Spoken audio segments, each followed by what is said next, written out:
Hello everyone. Welcome to News with Phil. A concept that actually came to me in a dream. No kidding.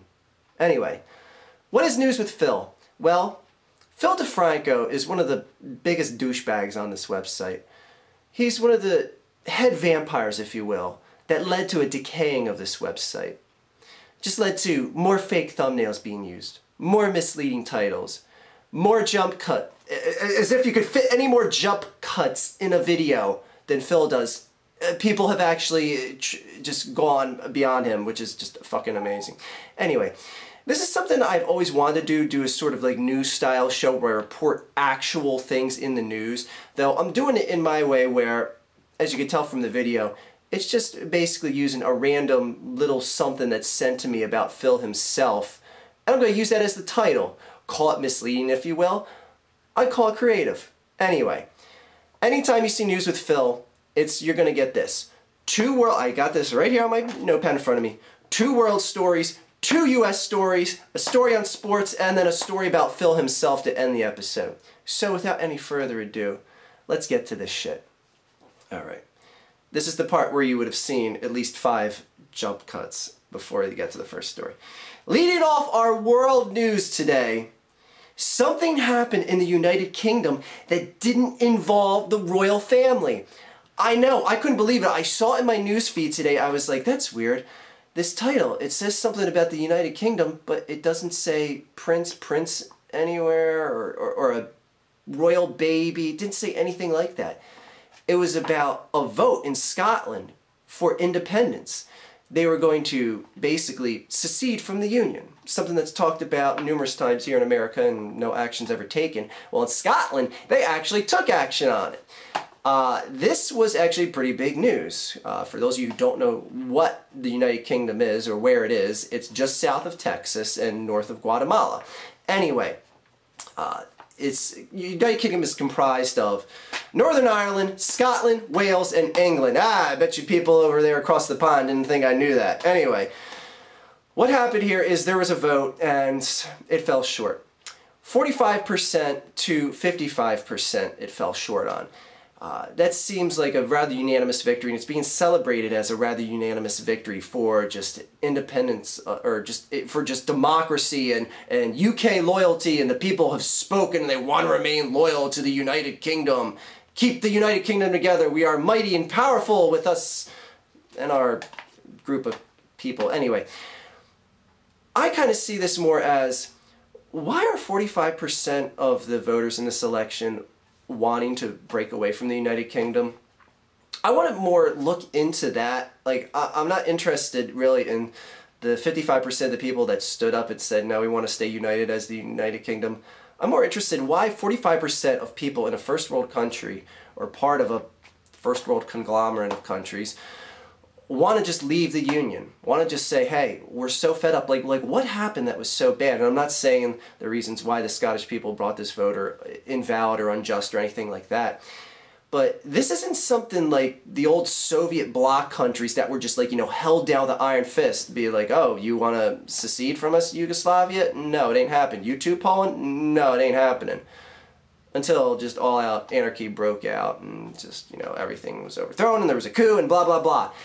Anyway, another thing that was important to note on this is the amount of Scottish people that were of proper voting age and of the proper qualifications to vote who came out to vote reflected 85% of those that were of proper qualifications and age to vote went out to vote in this election. I don't know if you guys pay attention to American elections, but you're lucky to see 50% of the people show up for any sort of election. I know everyone wants to piss and moan about George W. or Barack Obama or anything like that, but you know what? Half of you don't even get off your fucking asses to vote who can vote. So this was unprecedented. The fact that 85% of the people that were able to vote in this election came out to the polls and voted because they wanted to have a say in this. Either they wanted to stand uniformly with the United Kingdom as a solid unit, or they just wanted to say, hey, let's branch off, do our own thing, give up our seats in the House of Commons, etc., etc. We're gonna live off our own means, we're gonna send out our own exports, bring in our own imports, blah, blah, blah, etc., etc. Anyway, interesting to note, but it fell short, and What can you do? Next in our world stories, ISIS is bad. ISIS is killing people and threatening to kill more innocent people and cutting off heads, etc., etc. A longtime follower of mine named Wes sent me a tweet the other day, yesterday as a matter of fact, saying, you know, why does the American media keep reporting about this? Because you are in fact giving ISIS what they want by saying in a lead story, ISIS beheaded another journalist they held captive, or this innocent from this country that's sympathetic to the US, etc., etc. And that is what ISIS wants. ISIS wants their group to be feared. And I kind of see this as like the media's kind of fucked if they report on this or fucked if they don't. Because if they do report on it, ISIS does get what they want, which is just notoriety. They want to be known as a fearful group that cuts off people's heads and doesn't give a fuck about you as long as you're just against their way. And on the other hand, as I said to Wes, I was like, well, the media's kind of fucked if they don't report on this because it makes the media look scared. It makes them look like, oh, why is the media covering this up? We saw on the world news on the internet that there's this like beheading and the US media is not covering it, or this media is not covering it. So here's my proposal to this situation that gets everyone satisfied. Barack Obama should stand at a podium somewhere or just sit down. You know, I don't care. He can be sitting. It doesn't really matter. It's going to have the same impact. And just say this. My fellow Americans, I'm not even actually reading this, I'm just like faking like I'm reading it. My fellow Americans, ISIS is bad. We all know it. We all know they're going to continue to kill people left and right.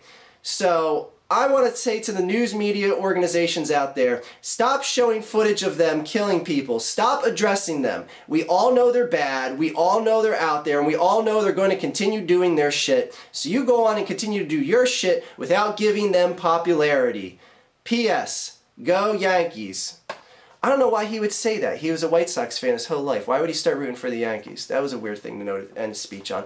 Anyway, I think this would solve everything. It would just basically say, you know, hey, we know they exist out there. We know they're bad. Stop fucking talking and reporting about them. Stop giving them what they fucking want. Step up, Barack, or sit down and fucking watch your Yankees not even make the playoffs here. Fucking terrible team. Leading off our U.S. news report here, a $190 million lawsuit settlement was just finished here at Johns Hopkins University in Baltimore, Maryland. Why did they have to give up $190 million? Well, actually there was just one doctor.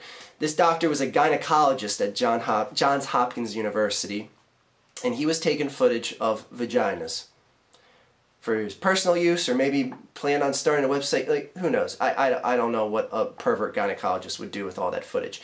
He took footage of 9,500 patients.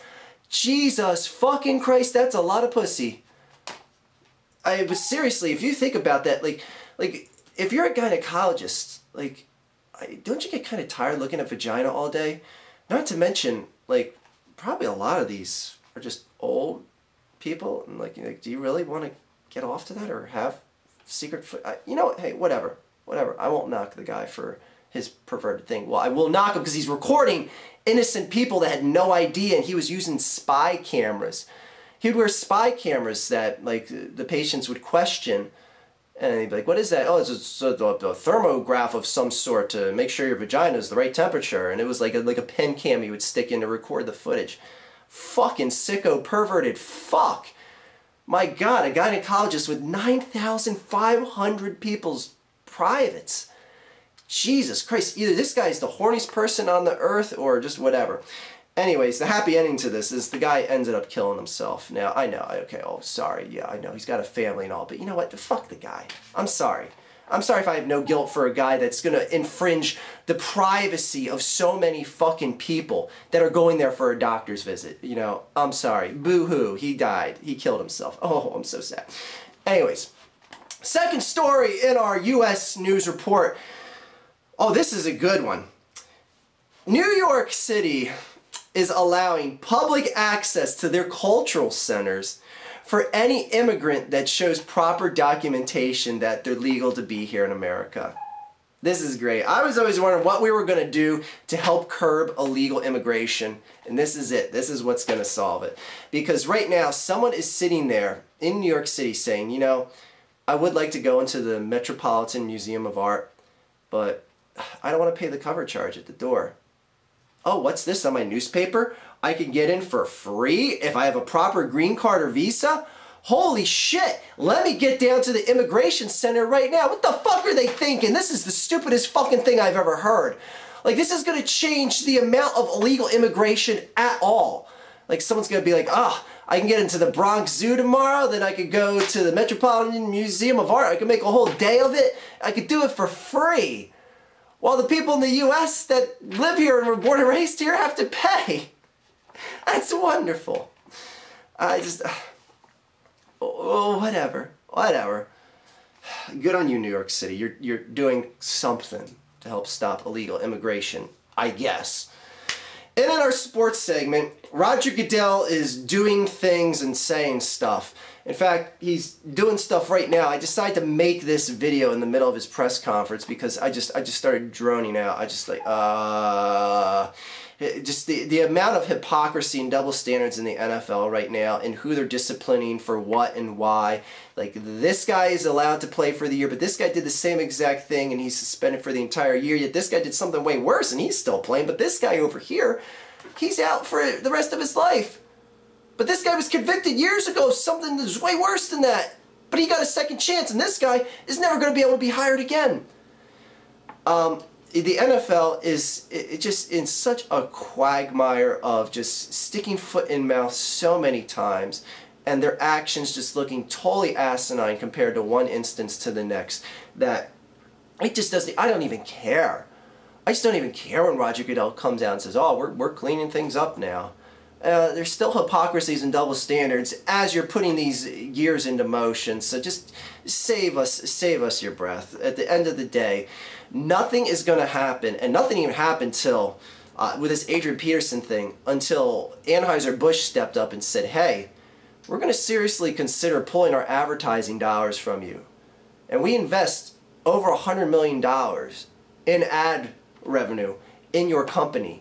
Straighten your fucking ship out. And they're like, oh shit, oh my god, whoa. Because they didn't give a shit about, like, you know, women that were upset for domestic abuse in this instance, or people that are against drugs. They're saying, like, why do you let this guy smoke pot in your league? You should kick him out forever and blah, blah, blah. They didn't give a shit about that. But once the ad revenue came in, woo! Roger Goodell heard you loud and clear. And ending our segment here today, Phil Defranco is dumb, according to this tweet right here.